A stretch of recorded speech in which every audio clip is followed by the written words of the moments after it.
Hey friends, okay, so today we're going to talk color theory, and I'm going to go over the color mixing guide that I have linked inside of the resource for you guys to just give you directions on how to use it and how I use it often inside of my studio. And then I'm going to show you a couple of apps that I have on my phone that help me look at color in new ways, and then a couple of color story examples, and then other spaces I get inspiration to create new color palettes. So first, this is the color mixing guide that I have listed for you in the giant resource. You can just grab it from Amazon. I prefer this over a color wheel. They act a little bit differently, but this one gives me a little bit of more inspiration on just like, I don't know, I like to take my color in my own directions, but this gives me a good starting ground, okay? So on the back of this, once you order it, it actually gives you directions on how to utilize it. But what you'll see is a list of mixing colors below, dominant colors on the left, and then you literally can either start with the end result in mind, or you can start with the colors that you already have in your color palette and go from there. So you literally just find a color that you like and you go to the left. Ultramarine blue is the base, the primary color for this, or the dominant color, not a primary color. And then phthalo emerald green is the mixing color to get that specific tone or color, right? What I really like about this one, and specifically utilizing Primo Sculpey or Sculpey Primo clay, is that Sculpey Primo sells like actual dominant colors, like they're the full color, so that you know that if you're getting that exact full dominant color, you can mix in your own shades down here to get something very, very similar. So I use this as kind of a jumping off point. I use it to kind of like, sometimes I literally just stare at it and I'm like, color is speaking to me. But I also use it really specifically for my kind of gray, blue, brown shades, because sometimes those get really muddy. Or what you're probably finding is that as you mix scraps, you're gonna get muddy colors. So if you have an existing, you know, muddy gray, like this kind of like greenish gray, what can I add to it? It's kind of like a raw umber base. What can I add to it? Oh, I can add sap green. This is kind of like an olive green to make it a little bit not like muddy gray color. So I use this a lot to give my scraps some pop so I can utilize them in other ways. But you can also grab a color wheel. That's also really helpful to have on hand. But I also wanted to share with you a couple of apps that I have on my phone that I find really helpful. And if I'm getting in a color rut, I will browse these apps, or I'll browse Pinterest for color palette inspirations. And what I find really helpful is to, like, if I'm going to Pinterest, for example, I might say like, you know, emerald green color palette, or you know, turquoise and brown color palette, or coral and peach and mint color palette. And Pinterest will serve you up examples of those color palettes in a color story, so you can begin to see, do I like it to be a little bit more yellow, or do I like it to be warmer or cooler? And literally just browsing Pinterest, and then I save those to my phone, and then I will pull those up on my iPad or my phone when I'm mixing colors and use that as a reference. Some people also order Pantone cards, so you can get them in the mail, and it's just like whatever colors of that year you can buy as like a set, and they'll have those laying out as they're trying to make a new green, or you know, whatever shade that you might be wanting to make, and they use that as a reference as they are mixing their own colors. That's really helpful if you already have a foundation of color theory, because you'll be able to compare your color with the color that's on the card and be able to see, I need to add more blue, or I need to add more green. If you don't know that yet and you're still practicing, just practice, first of all, is really helpful. But what I find also really helpful is an app called Color Wheel. And this is what it looks like.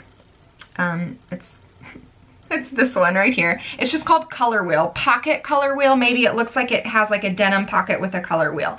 And it's really cool because you can select a color on the color wheel, and I can say, okay, if I'm going to select these colors and I want to add more blue, I want to make this cooler, what is it going to look like? If I add more blue, that's what it's going to look like.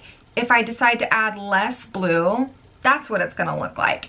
And I can switch. I can toggle down here different colors. If I want to add white to, you know, a pink or whatever, or that same yellow tone, if I'm adding a bunch of white, what is that going to get me? And it's kind of hard to see because it's so light. If I add just like a little bit of white, what colors is that going to get me?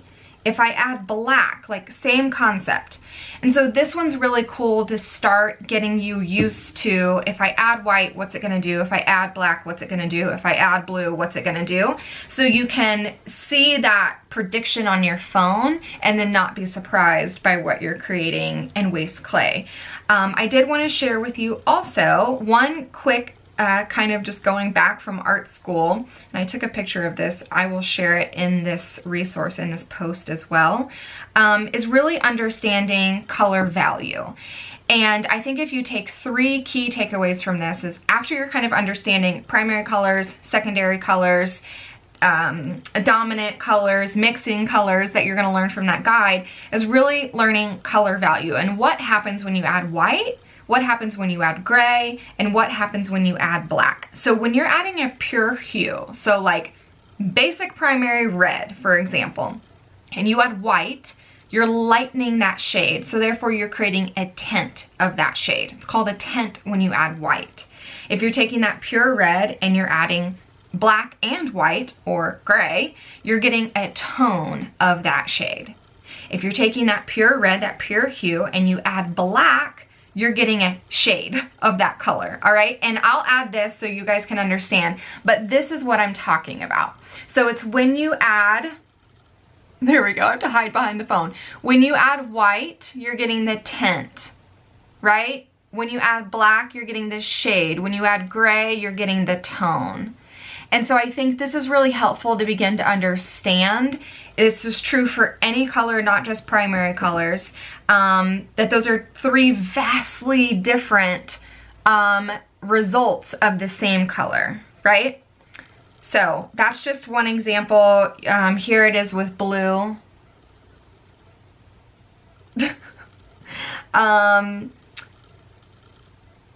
And then here it is even further going down. So if you add a little bit of white versus a lot of white, those are the various tints that you're going to get. Same with gray, same with black.